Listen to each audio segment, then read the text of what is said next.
आप सभी को नमस्कार। जहां हिंदुस्तान टाइम्स समिट में देश विदेश से अनेक गणमान्य अतिथि उपस्थित हैं, मैं आयोजकों और जितने साथियों ने अपने विचार रखे, आप सभी का अभिनंदन करता हूं। अभी शोभना जी ने दो बातें बताई जिसको मैंने नोटिस किया। एक तो उन्होंने कहा कि मोदी जी पिछली बार आए थे तो ये सुझाव दिया था, इस देश में मीडिया हाउस को काम बताने की हिम्मत कोई नहीं कर सकता, लेकिन मैंने की थी। और मेरे लिए खुशी की बात है कि शोभना जी और उनकी टीम ने बड़े चाव से इस काम को किया। और देश को जब मैं अभी प्रदर्शनी देख के आया, मैं सबसे आग्रह करूंगा कि इसको जरूर देखिए। इन फोटोग्राफर साथियों ने ऐसे पल को ऐसे पकड़ा है कि पल को अमर बना दिया है। दूसरी बात उन्होंने कही, और वो भी जरा मैं शब्दों को जैसे मैं समझ रहा हूं, उन्होंने कहा कि आप आगे भी, एक तो ये कह सकती थी कि आप आगे भी देश की सेवा करते रहिए, लेकिन हिंदुस्तान टाइम्स ये कहे आप आगे भी ऐसे ही सेवा करते रहिए।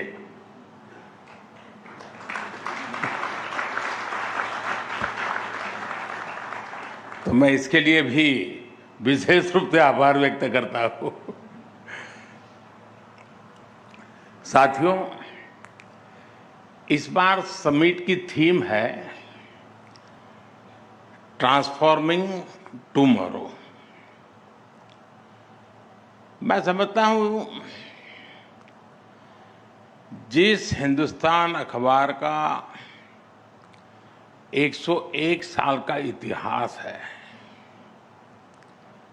जिस अखबार पर महात्मा गांधी जी, मदन मोहन मालवीय जी, घनश्याम दास बिड़ला जी, ऐसे अनगिनत महापुरुषों का आशीर्वाद रहा, वो अखबार जब ट्रांसफॉर्मिंग टुमारो की चर्चा करता है तो देश को ये भरोसा मिलता है कि भारत में हो रहा परिवर्तन केवल संभावनाओं की बात नहीं है, बल्कि ये बदलते हुए जीवन,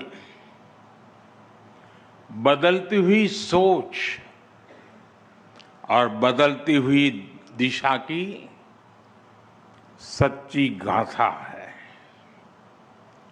साथियों, आज हमारे संविधान के मुख्य शिल्पी डॉक्टर बाबा साहब आम्बेडकर जी का महापरिनिर्वाण दिवस भी है। मैं सभी भारतीयों की तरफ से उन्हें श्रद्धांजलि अर्पित करता हूं। फ्रेंड्स, आज हम उस मुकाम पर खड़े हैं जब 21वीं सदी का 1/4 हिस्सा बीत चुका है। इन 25 सालों में दुनिया ने कई उतार चढ़ाव देखे हैं। फाइनेंशियल क्राइसिस देखी है, ग्लोबल पैंडेमिक देखी है, टेक्नोलॉजी से जुड़े डिसरप्शंस देखे हैं। हमने बिखरती हुई दुनिया भी देखी है, वॉर्स भी देख रहे हैं। ये सारी स्थितियां किसी न किसी रूप में दुनिया को चैलेंज कर रही है। आज दुनिया अनिश्चितताओं से भरी हुई है।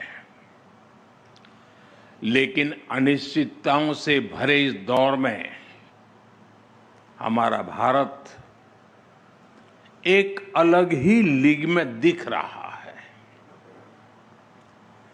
भारत आत्मविश्वास से भरा हुआ है। जब दुनिया में स्लो डाउन की बात होती है, तब भारत ग्रोथ की कहानी लिखता है।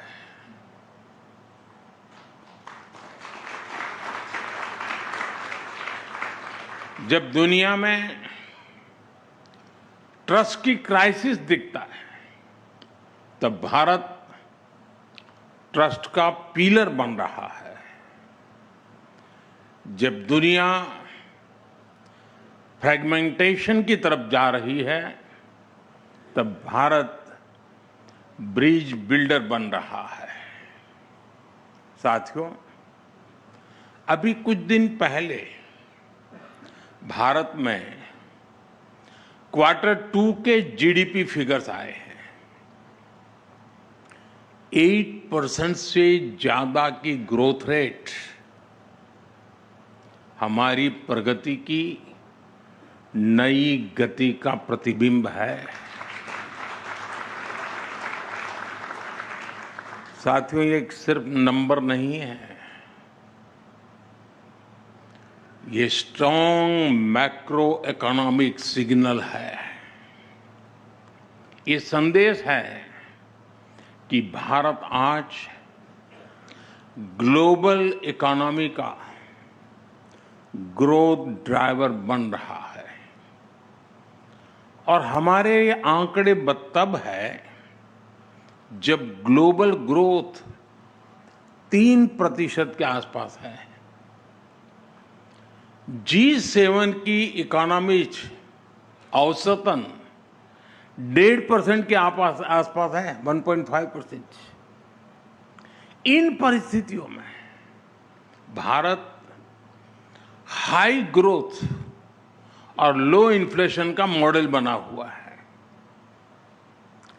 एक समय था जब हमारे देश में खास करके इकोनॉमिस्ट हाई इन्फ्लेशन को लेकर चिंता जताते थे। आज वही इन्फ्लेशन लो होने की बात करते हैं। साथियों, भारत की ये उपलब्धियां सामान्य बात नहीं है। ये सिर्फ आंकड़ों की बात नहीं है, ये एक फंडामेंटल चेंज है जो बीते दशक में भारत लेकर आया है। ये फंडामेंटल चेंज रिजिलियंस का है। ये चेंज समस्याओं की समाधान की प्रवृत्ति का है। ये चेंज आशंकाओं के बादलों को हटाकर आकांक्षाओं के विस्तार का है। और इसी वजह से आज का भारत खुद भी ट्रांसफॉर्म हो रहा है और आने वाले कल को भी ट्रांसफॉर्म कर रहा है। साथियों, आज जब हम यहां ट्रांसफॉर्मिंग टुमारो की चर्चा कर रहे हैं, हमें यह भी समझना होगा कि ट्रांसफॉर्मेशन का जो विश्वास पैदा हुआ है, उसका आधार वर्तमान में हो रहे कार्यों की, आज हो रहे कार्यों की एक मजबूत नींव है। आज के रिफॉर्म और आज की परफॉर्मेंस हमारे कल के ट्रांसफॉर्मेशन का रास्ता बना रहे हैं। मैं आपको एक उदाहरण दूंगा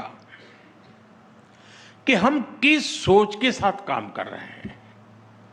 साथियों, आप भी जानते हैं कि भारत के सामर्थ्य का एक बड़ा हिस्सा एक लंबे समय तक अनटैप रहा है। जब देश के इस अनटैप्ड पोटेंशियल को ज्यादा से ज्यादा अवसर मिलेंगे, जब वह पूरी ऊर्जा के साथ बिना किसी रुकावट के देश के विकास में भागीदार बनेंगे, तो देश का कायाकल्प होना तय है। आप सोचिए, हमारा पूर्वी भारत, हमारा नॉर्थ ईस्ट, हमारे गांव, हमारे टियर 2 और टियर 3 सिटीज, हमारे देश की नारी शक्ति, भारत की इनोवेटिव यूथ पावर, भारत की सामुद्रिक शक्ति, ब्लू इकोनॉमी, भारत का स्पेस सेक्टर, कितना कुछ है जिसके फुल पोटेंशियल का इस्तेमाल पहले के दशकों में हो ही नहीं पाया। अब आज भारत इन अनटैप्ड पोटेंशियल को टैप करने के विजन के साथ आगे बढ़ रहा है। आज पूर्वी भारत में आधुनिक इंफ्रास्ट्रक्चर, कनेक्टिविटी और इंडस्ट्री पर अभूतपूर्व निवेश हो रहा है। आज हमारे गांव, हमारे छोटे शहर भी आधुनिक सुविधाओं से लैस हो रहे हैं। हमारे छोटे शहर स्टार्टअप्स और एमएसएमईज के नए केंद्र बन रहे हैं। हमारे गांवों में किसान एफपीओ बनाकर सीधे मार्केट से जुड़े, और कुछ तो एफपीओ ग्लोबल मार्केट से जुड़ रहे हैं। साथियों, भारत की नारी शक्ति तो आज कमाल कर रही है। हमारी बेटियां आज हर फील्ड में छा रही हैं। ये ट्रांसफॉर्मेशन अब सिर्फ महिला सशक्तिकरण तक सीमित नहीं है। इस समाज की सोच और सामर्थ्य दोनों को ट्रांसफॉर्म कर रहा है। साथियों, जब नए अवसर बनते हैं, जब रुकावटें हटती हैं, तो आसमान में उड़ने के लिए नए पंख भी लग जाते हैं। इसका एक उदाहरण भारत का स्पेस सेक्टर भी है। पहले स्पेस सेक्टर सरकारी नियंत्रण में ही था, लेकिन हमने स्पेस सेक्टर में रिफॉर्म किया, उसे प्राइवेट सेक्टर के लिए ओपन किया, और इसके नतीजे आज देश देख रहा है। अभी 10-11 दिन पहले मैंने हैदराबाद में स्काई रूट के इन्फिनिटी कैंपस का उद्घाटन किया। स्काई रूट भारत की प्राइवेट स्पेस कंपनी है। ये कंपनी हर महीने एक रॉकेट बनाने की क्षमता पर काम कर रही है। ये कंपनी फ्लाइट रेडी विक्रम-1 बना रही है।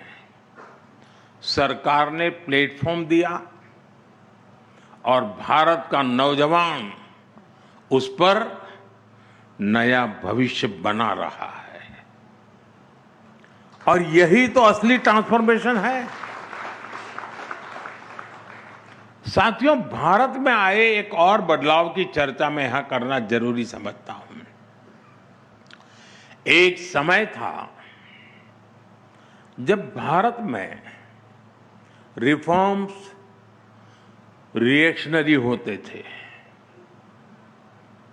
यानी बड़े निर्णयों के पीछे या तो कोई राजनीतिक स्वार्थ होता था या फिर किसी क्राइसिस को मैनेज करना होता था। लेकिन आज नेशनल गोल्स को देखते हुए रिफॉर्म्स होते हैं। टारगेट तय है। आप देखिए, देश के हर सेक्टर में कुछ न कुछ बेहतर हो रहा है। हमारी गति कांस्टेंट है, हमारी डायरेक्शन कंसिस्टेंट है और हमारा इंटेंट नेशन फर्स्ट का है। 2025 का तो ये पूरा साल ऐसे ही रिफॉर्म्स का साल रहा है। सबसे बड़ा रिफॉर्म नेक्स्ट जनरेशन जीएसटी का था और इन रिफॉर्म्स का असर क्या हुआ वो सारे देश ने देखा है। इसी साल डायरेक्ट टैक्स सिस्टम में भी बहुत बड़ा रिफॉर्म हुआ है। 12 लाख रुपए तक की इनकम पर जीरो टैक्स एक ऐसा कदम रहा जिसके बारे में एक दशक पहले तक सोचना भी असंभव था। साथियों, रिफॉर्म के इसी सिलसिले को आगे बढ़ाते हुए अभी 3-4 दिन पहले ही स्मॉल कंपनी की डेफिनेशन में बदलाव किया गया है। इससे हजारों कंपनियां अब आसान नियमों, तेज प्रक्रियाओं और बेहतर सुविधाओं के दायरे में आ गई है। हमने करीब 200 प्रोडक्ट कैटेगरीज को मैंडेटरी क्वालिटी कंट्रोल ऑर्डर से बाहर भी कर दिया गया है। साथियों, आज के भारत की ये यात्रा सिर्फ विकास की नहीं है, ये सोच में बदलाव की भी यात्रा है। ये मनोवैज्ञानिक पुनर्जागरण, साइकोलॉजिकल रेनेसां की भी यात्रा है। आप भी जानते हैं, कोई भी देश बिना आत्मविश्वास के आगे नहीं बढ़ सकता। दुर्भाग्य से लंबी गुलामी ने भारत के इसी आत्मविश्वास को हिला दिया था और इसकी वजह थी गुलामी की मानसिकता। गुलामी की ये मानसिकता विकसित भारत के लक्ष्य की प्राप्ति में एक बहुत बड़ी रुकावट है और इसलिए आज का भारत गुलामी की मानसिकता से मुक्ति पाने के लिए काम कर रहा है।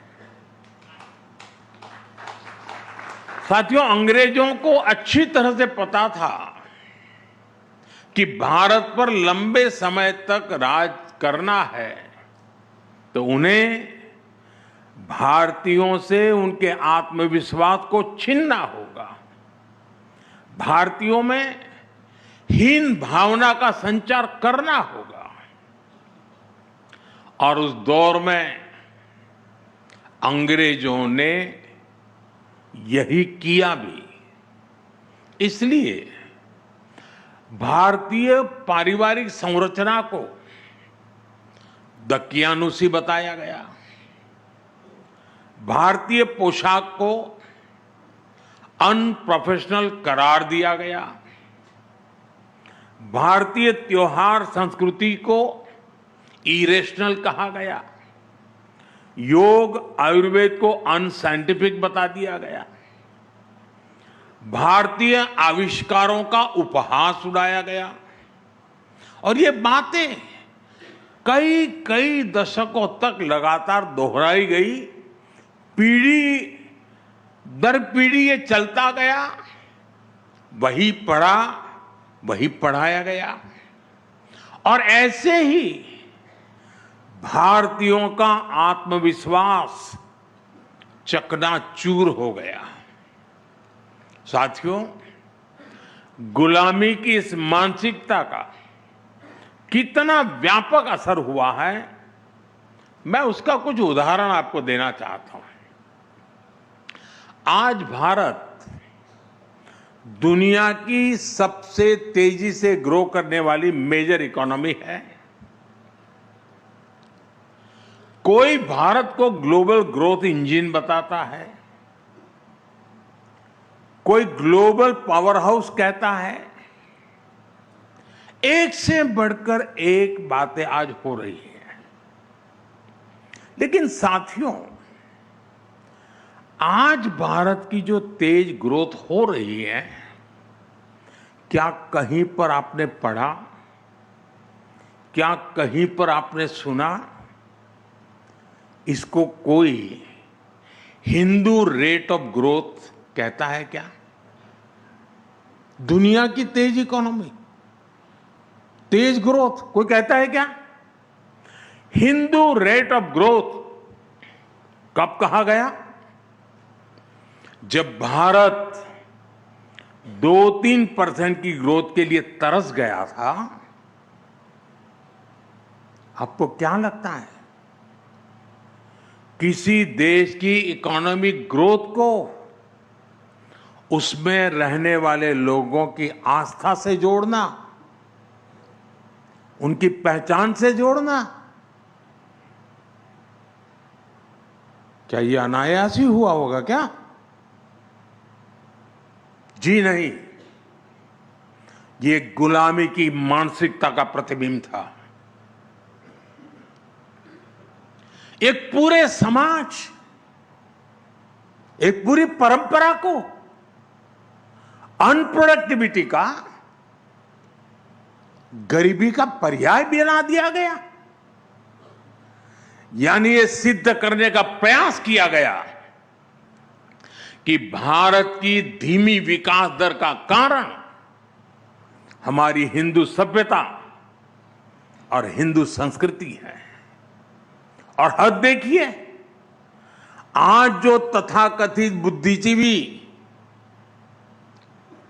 हर चीज में, हर बात में सांप्रदायिकता खोजते रहते हैं, उनको हिंदू रेट ऑफ ग्रोथ में सांप्रदायिकता नजर नहीं आई।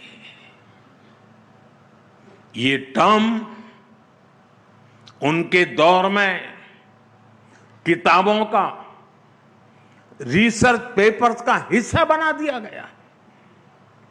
साथियों, गुलामी की मानसिकता ने भारत में मैन्युफैक्चरिंग इकोसिस्टम को कैसे तबाह कर दिया, और हम इसको कैसे रिवाइव कर रहे हैं, मैं इसके भी कुछ उदाहरण दूंगा। भारत गुलामी के कालखंड में भी अस्त्र शस्त्र का एक बड़ा निर्माता था। हमारे यहां ऑर्डिनेंस फैक्ट्रीज का एक सशक्त नेटवर्क था। भारत से हथियार निर्यात होते थे।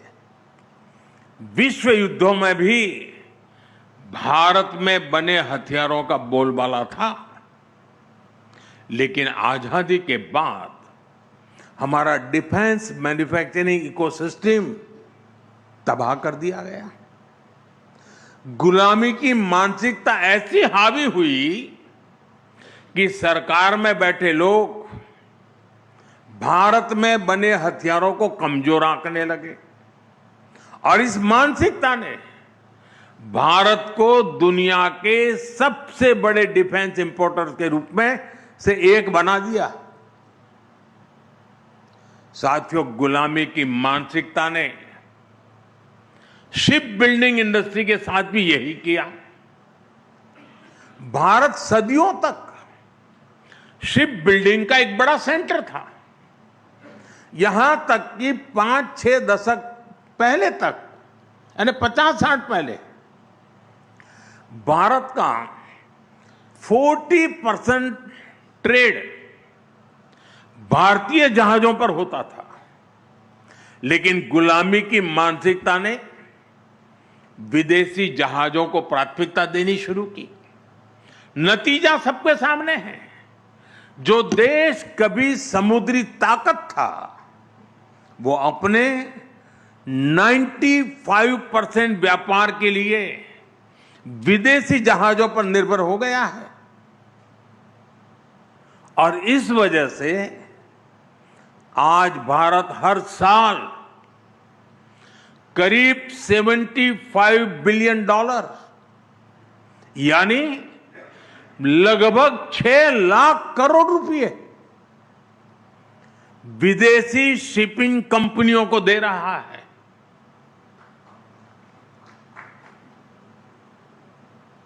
साथियों, शिप बिल्डिंग हो, डिफेंस मैन्युफैक्चरिंग हो, आज हर सेक्टर में गुलामी की मानसिकता को पीछे छोड़कर नए गौरव को हासिल करने का प्रयास किया जा रहा है। साथियों, गुलामी की मानसिकता ने एक बहुत बड़ा नुकसान भारत में गवर्नेंस के अप्रोच को भी किया। लंबे समय तक सरकारी सिस्टम का अपने नागरिकों पर अविश्वास रहा। आपको याद होगा, पहले अपने ही डॉक्यूमेंट्स को किसी सरकारी अधिकारी से अटैच कराना पड़ता था। जब तक वो थप्पा नहीं मारता है, सब झूठ माना जाता था। आपका परिश्रम किया हुआ सर्टिफिकेट, हमने ये अविश्वास का भाव तोड़ा और सेल्फ अटेस्टेंट को ही पर्याप्त माना। मेरे देश का नागरिक कहता है, ये मैं कह रहा हूं, मैं उस पर भरोसा करता हूं।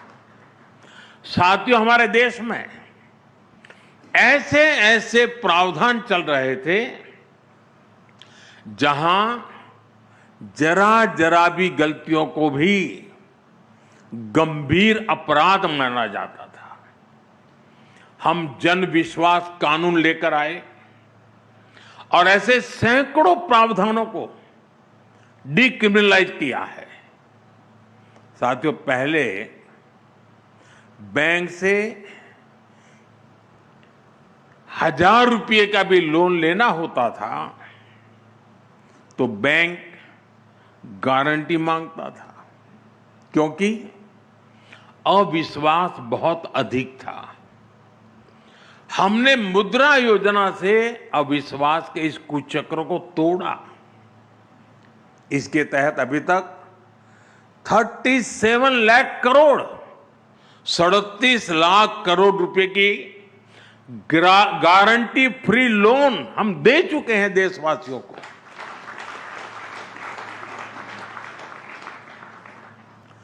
इस पैसे से उन परिवारों के नौजवानों को भी एंटरप्रेन्योर बनने का विश्वास मिला है। आज रेहड़ी पटरी वालों को भी, ठेले वाले को भी बिना गारंटी बैंक से पैसा दिया जा रहा है। साथियों, हमारे देश में हमेशा से ये माना गया कि सरकार को अगर कुछ दे दिया तो फिर वहां तो वन वे ट्रैफिक है।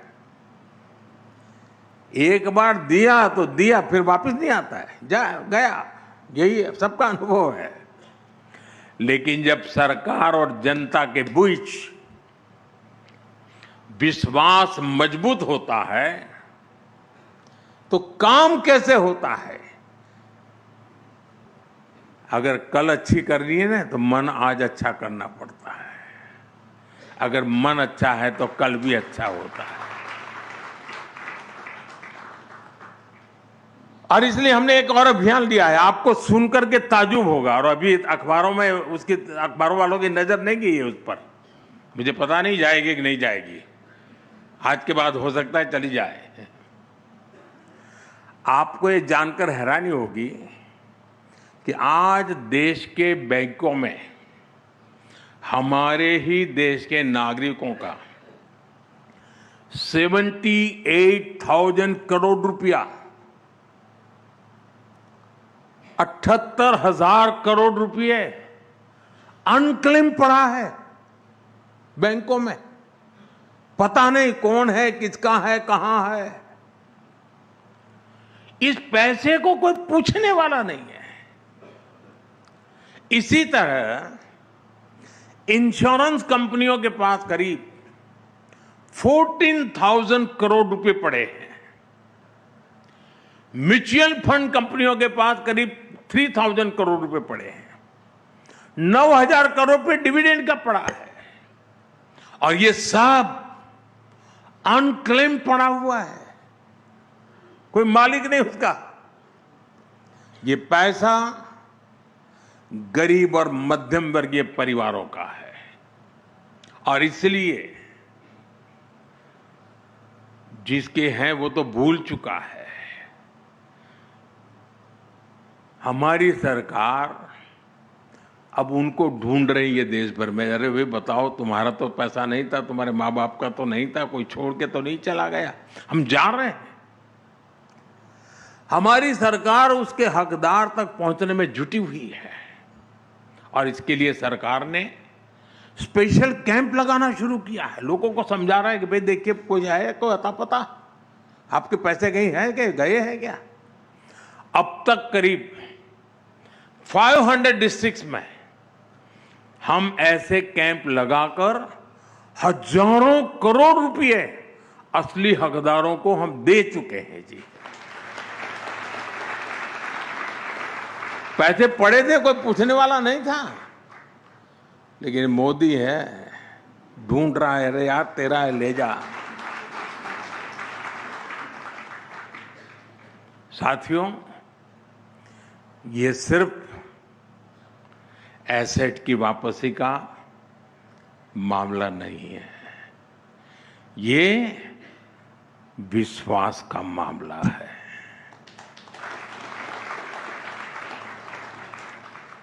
ये जनता के विश्वास को निरंतर हासिल करने की प्रतिबद्धता है और जनता का विश्वास यही हमारी सबसे बड़ी पूंजी है। अगर गुलामी की मानसिकता होती तो सरकारी मानस ही हावी होता और ऐसे अभियान कभी नहीं चलते। साथियों, हमें अपने देश को पूरी तरह से हर क्षेत्र में गुलामी की मानसिकता से पूर्ण रूप से मुक्त करना है। अभी कुछ दिन पहले मैंने देश से एक अपील की है। मैं आने वाले 10 साल का एक टाइम फ्रेम लेकर देशवासियों को मेरे साथ मेरे बातों को लिए कुछ करने के लिए प्यार से आग्रह कर रहा हूं, हाथ जोड़ के विनती कर रहा हूं। 140 करोड़ देशवासियों की मदद के बिना मैं कर नहीं पाऊंगा और इसलिए मैं देशवासियों के बार बार हाथ जोड़ के कह रहा हूं। और 10 साल के इस टाइम फ्रेम में मैं क्या मांग रहा हूं? मैकाले की जिस नीति ने भारत में मानसिक गुलामी के बीज बोए थे, उसको 2035 में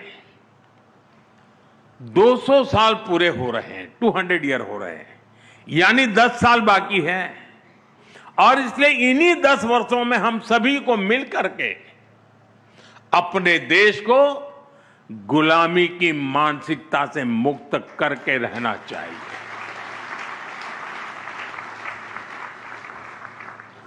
साथियों, मैं अक्सर कहता हूं, हम लीक पकड़कर चलने वाले लोग नहीं हैं।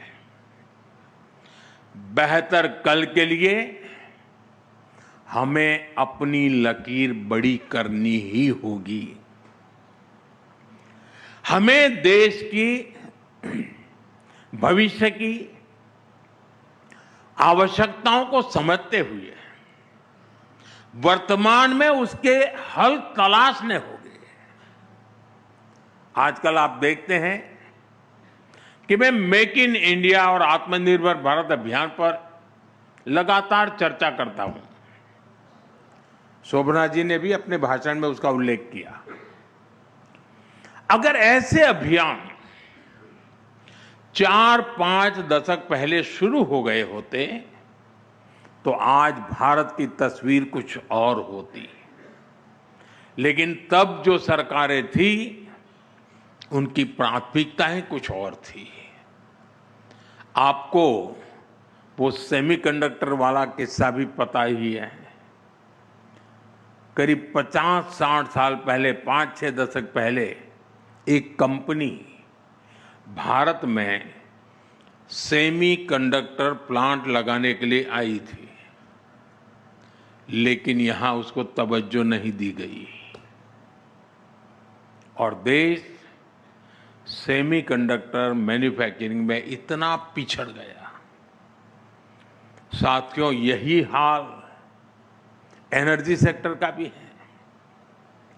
आज भारत हर साल करीब करीब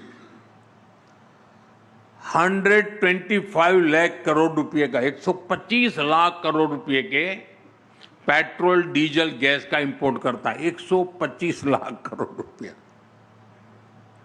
हमारे देश में सूर्य भगवान की इतनी बड़ी कृपा है, लेकिन फिर भी 2014 तक भारत में सोलर एनर्जी जनरेशन कैपेसिटी सिर्फ 3 गीगावाट थी, 3 गीगावाट थी। 2014 तक की मैं बात कर रहा हूं, जब तक कि आपने मुझे यहां लाकर के बिठाया नहीं। 3 गीगावाट। पिछले 10 वर्षों में अब ये बढ़कर 130 गीगावाट के आसपास पहुंच चुकी है।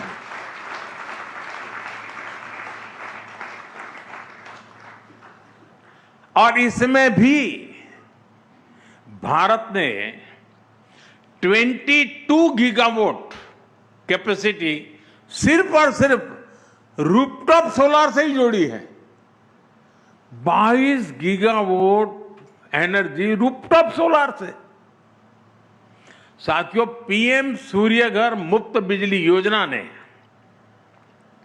एनर्जी सिक्योरिटी के इस अभियान में देश के लोगों को सीधी भागीदारी करने का मौका दे दिया है। मैं काशी का सांसद हूं, प्रधानमंत्री के नाते जो काम है, लेकिन सांसद के नाते भी कुछ काम करने होते हैं। मैं जरा काशी के सांसद के नाते आपको बताना चाहता हूं, और आपके हिंदी अखबार की तो ताकत है तो उसको तो जरूर काम आएगा। काशी में 26,000 से ज्यादा घरों में पीएम सूर्यघर मुफ्त बिजली योजना के सोलर प्लांट लगे हैं। इससे हर रोज डेली 3 लाख यूनिट से अधिक बिजली पैदा हो रही है और लोगों के करीब 5 करोड़ रुपए हर महीने बच रहे हैं, यानी साल भर के 60 करोड़ रुपए। साथियों, इतनी सोलर पावर बनने से हर साल करीब 90,000 मैट्रिक टन कार्बन एमिशन कम हो रहा है। इतने कार्बन एमिशन को खपाने के लिए हमें 40 लाख से ज्यादा पेड़ लगाने पड़ते हैं। और मैं फिर कहूंगा, ये जो मैंने आंकड़े दिए ना, ये सिर्फ काशी के हैं, बनारस के हैं। मैं देश की बात नहीं बता रहा आपको। आप कल्पना कर सकते हैं कि पीएम सूर्यघर मुफ्त बिजली योजना, ये देश को कितना बड़ा फायदा हो रहा है। आज की एक योजना भविष्य को ट्रांसफॉर्म करने की कितनी ताकत रखती है, ये उसका एग्जाम्पल है। वैसे साथियों, अभी आपने मोबाइल मैन्युफैक्चरिंग के भी आंकड़े देखे होंगे। 2014 से पहले तक हम अपने जरूरत के 75% मोबाइल फोन इंपोर्ट करते थे, 75%। और अब भारत का मोबाइल फोन से इंपोर्ट लगभग जीरो हो गया है।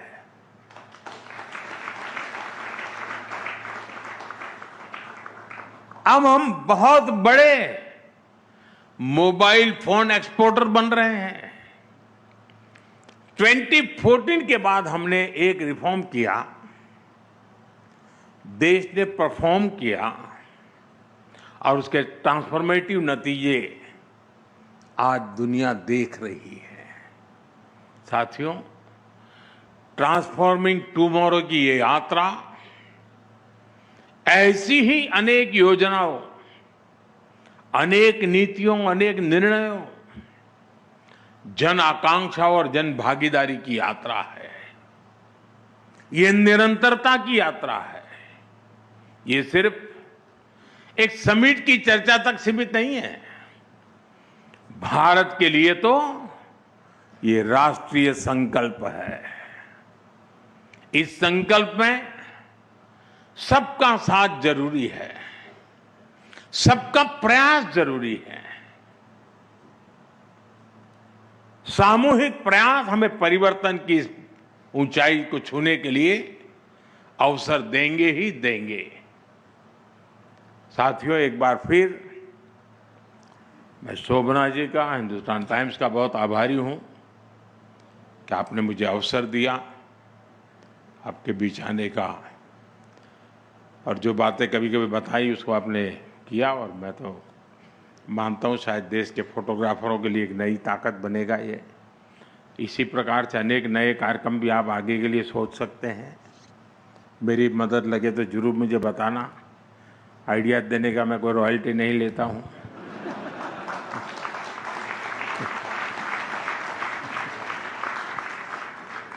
मुफ्त का कारोबार है और मारवाड़ी परिवार है तो मौका छोड़ेगा ही नहीं। बहुत बहुत धन्यवाद आप सबका। नमस्कार।